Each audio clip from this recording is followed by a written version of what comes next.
क्या आप ये सोच सकते हैं कि एक भगवान का रूप मानते हैं वो इतना निर्दय हो जाए कि अपने निजी स्वार्थ के लिए छोटे छोटे बच्चों का कत्ल कर दे?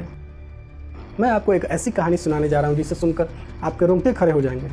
यह कोई काल्पनिक कहानी नहीं है, एक सच्ची घटना है। कहानी है कोल्हापुर डिस्ट्रिक्ट में। कहानी शुरू होती है एक महिला से जिनका नाम है अंजना बाई। अंजना बाई नासिक की रहने वाली है।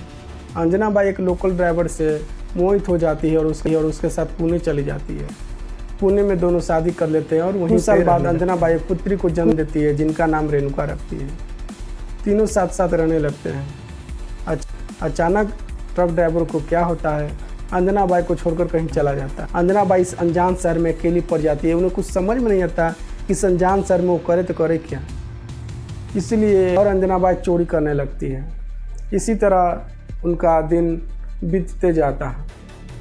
कुछ साल बाद अंजना बाई एक रिटायर्ड सोल्जर से मिलती है जिनका नाम मोहन गावित है। अंजना बाई जिसे चोरी करने की आदत हो चुकी थी, उन्हें अक्सर लोकल पुलिस परेशान करते थे। इससे परेशान होकर मोहन, जो एक रिटायर्ड सोल्जर है, वो अंजना बाई को छोड़ देते हैं और दूसरी शादी कर लेते हैं। अंजना बाई फिर से अकेली पड़ जाती है और दोनों बेटियों का भार उनके सर पर चला आता है। फिर से मजबूर होकर फिर से चोरी करने लगती है। इसी तरह रेणुका जब 1990 में चतुश्रृंगी मंदिर में चोरी कर रही थी, तभी वहाँ के लोगों ने उन्हें पकड़ लिया। रेणुका को कुछ समझ में नहीं आया कि वो क्या करें।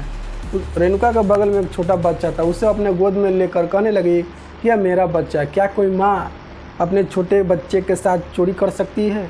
यह सुनकर वहाँ के लोगों ने उन्हें छोड़ दिया। यह घटना रेणुका ने अपनी माँ और बहन को सुनाई। इस घटना से वो तीनों बहुत प्रभावित हुए। उन तीनों ने प्लान बनाया कि जब भी हम चोरी करेंगे तो साथ में छोटा बच्चा रखेंगे।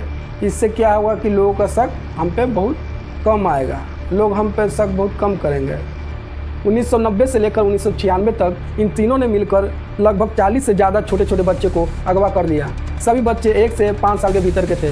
उन्हीं में से एक बच्चा था जिन्हें इन तीनों ने एक भिखारी से चुरा लिया था, जो कि भिखारी कोल्हापुर का रहने वाला था। 1991 में सीमा जब महालक्ष्मी मंदिर में एक श्रद्धालु का पर्स चुरा रही थी, तभी लोगों ने उन्हें पकड़ लिया।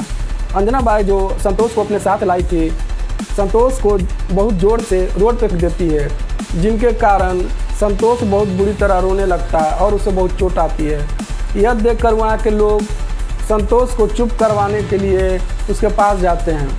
सीमा को मौका मिल जाता है वहाँ से भागने का और वहाँ से भीड़ जब वहाँ से शांत हो जाती है और लोग वहाँ से चले जाते हैं, तब ये तीनों जाकर संतोष को फिर वापस अपने पास से ले लेते हैं और फिर से बस स्टैंड की ओर चोरी करने चले जाते हैं। चोरी कर जब शाम में वो तीनों लौट रहे होते हैं, तब संतोष बुरी तरह से रो रहा होता है, क्योंकि संतोष बहुत बुरी तरह घायल था और उसके शरीर से खून निकल रहा था। संतोष को चुप कराने के लिए ये तीनों ने उसके सर को एक बिजली के खंभे में जोर से मारती है, जिसके कारण संतोष की वहीं पर मृत्यु हो जाती है और संतोष को एक पुराने ऑटो रिक्शा के ढेर में वहीं कचरा में फेंक दिया जाता है। इसी तरह कोई भी बच्चा जब किसी के नज़र में आ जाता है, तब ये तीनों उससे बहुत ही बेदर्दी से कत्ल कर दिया करते हैं। इसी तरह एक बच्चे को इन तीनों ने मिलकर सीढ़ी से फेंक दिया था और एक बच्चा को इन तीनों ने उसके पैर को बांध कर और सर के बल लटका कर उसके सर को हाथ में लेकर जोर जोर से उसके सर को दीवार में पटका जब तक उसकी मृत्यु न हो गई। इसी तरह एक बच्चे को वो घर में मारती है और उससे बैग में भरकर सिनेमा देखने चल जाती है और सिनेमा देखकर वो वापस लौटते समय उस बच्चे को पूरा में फेंक देती है। इसी तरह कई बच्चे का वो लोग कत्ल कर देते हैं। 1996 में कोल्हापुर पुलिस इन्हें हिरासत में ले लेते हैं। 2 साल बाद अंजना बाई बीमारी के कारण उनकी मृत्यु हो जाती है।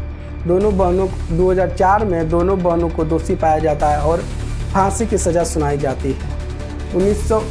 2008 और 2009 में सीमा और रेणुका ने मर्सी पिटीशन फाइल करती है। 2022 में बॉम्बे हाई कोर्ट आजीवन कारावास की सज़ा सुना दी जाती है। अभी ये दोनों यरवाड़ा जेल पुणे में अभी बंद है।